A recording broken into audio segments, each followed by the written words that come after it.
मीशो पे सेल करना चाहते हो लेकिन कंफ्यूज हो जीएसटी के साथ अकाउंट बनाओ या विदाउट जीएसटी। अगर आपको भी यही डाउट है तो वीडियो को एंड तक जरूर देखना, क्योंकि आज मैं आपको बताऊंगा दोनों के pros and cons point to point, ताकि आप खुद डिसाइड कर सको कि आपके लिए कौन सा बेस्ट ऑप्शन है। तो हेलो गाइस, मेरा नाम है शाहबाज, मैं एक मीशो सेलर हूँ।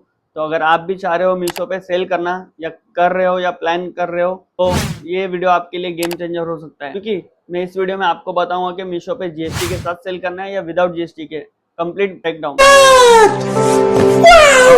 ये डिसीजन आपने अगर गलत लिया तो आपका बहुत पैसा बर्बाद हो सकता है। वीडियो को एंड तक देखना और स्किप मत करना। चलिए स्टार्ट करते हैं।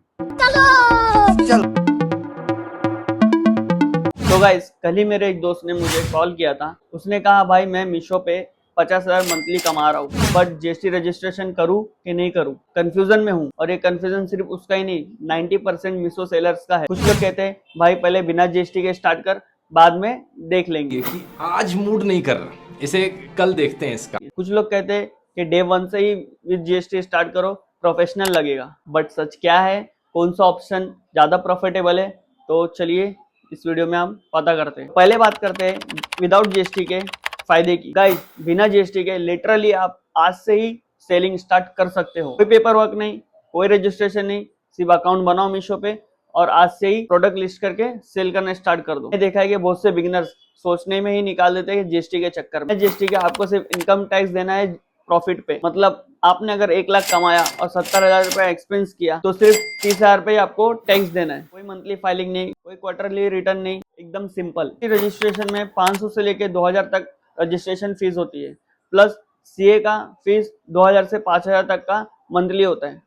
बिगिनर्स के लिए ये एक बर्डन हो जाता है। आप इजीली डिफरेंट प्रोडक्ट टेस्ट कर सकते हैं। बिजनेस नहीं चला तो इजीली आप एग्जिट हो सकते हैं विदाउट एनी कंप्लायंस इशू। और आप बात करते हैं नुकसान की, ये बहुत इंपॉर्टेंट है, ध्यान से सुनना। गाइस, अगर आप गुड्स बेचते हो तो 40 लाख एनुअल लिमिट है, और अगर सर्विस है तो उसके लिए 20 लाख एनुअल लिमिट है। इसका मतलब आप स्केल नहीं कर सकते हो आगे। ये सबसे बड़ा नुकसान है। अगर आप सप्लायर से 118 रुपए में कोई प्रोडक्ट परचेस करते हो, जैसे 100 रुपए का प्रोडक्ट है, प्लस उस पर 18 रुपए जीएसटी लगा के 118 रुपए होता है, तो जो 18 रुपए है जीएसटी का वो आपको कभी वापस नहीं मिलेगा। बट जीएसटी रजिस्टर्ड सेलर को ये 18 रुपए क्लेम करने के बाद वापस मिल जाता है, मतलब 18% कॉस्ट आपका ज्यादा जाएगा। Big buyers prefer GST registered seller. B2B में सेल्स में प्रॉब्लम होती है, प्रोफेशनल इमेज नहीं बनता।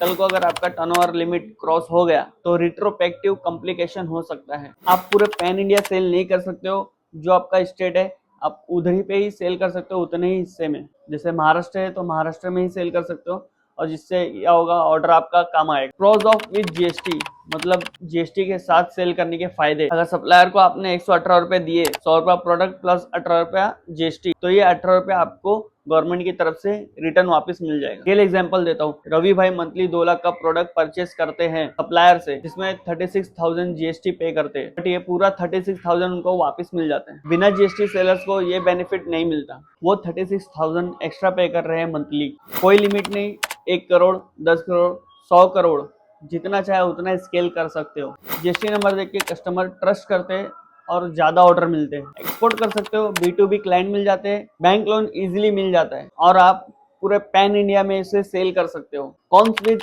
जीएसटी, यानी जीएसटी के नुकसान। मंथली जीएसटीआर फाइलिंग करनी पड़ती है, वो भी 20 तारीख तक। अगर मिस किया तो पर डे 200 रुपए का फाइन लग सकता है। क्वार्टरली जीएसटीआर, एनुअल रिटर्न्स बहुत कम है। रजिस्ट्रेशन फीस, सीए का मंथली फीस 2 से 5,000, सॉफ्टवेयर कॉस्ट, ये सब एड अप होता है। लेट फाइलिंग पे पेनल्टी, गलत फाइलिंग पे नोटिस, ये सब टेंशन रहता है। जीएसटी एडवांस में पे करना पड़ता है। इनपुट क्रेडिट मिलने में टाइम लगता है। वर्किंग कैपिटल की जरूरत होती है। अब मैं आपको बताता हूँ कि कैसे डिसाइड करना है। विदाउट जीएसटी तभी करना अगर मंथली सेल 1.5 लाख से कम है, जस्ट स्टार्टिंग किया है, टेस्टिंग फेज में हो, लोकल कस्टमर टारगेट करना है, और लास्ट चीज, अगर आपको अपने स्टेट में ही सेल करना है। विद जीएसटी स्टार्ट कब करना है? मंथली 2 लाख से ज्यादा एक्सपेक्टेड है, serious long term business plan है, B2B कस्टमर चाहिए, मल्टीपल प्लेटफॉर्म पे सेल करना है, जैसे अमेजोन, फ्लिपकार्ट, मीशो और भी बहुत से ई कॉमर्स प्लेटफॉर्म। और लास्ट, अगर आपको पैन इंडिया सेल करना है। मैं आपको 2 रियल एग्जांपल देता हूँ। प्रिया शर्मा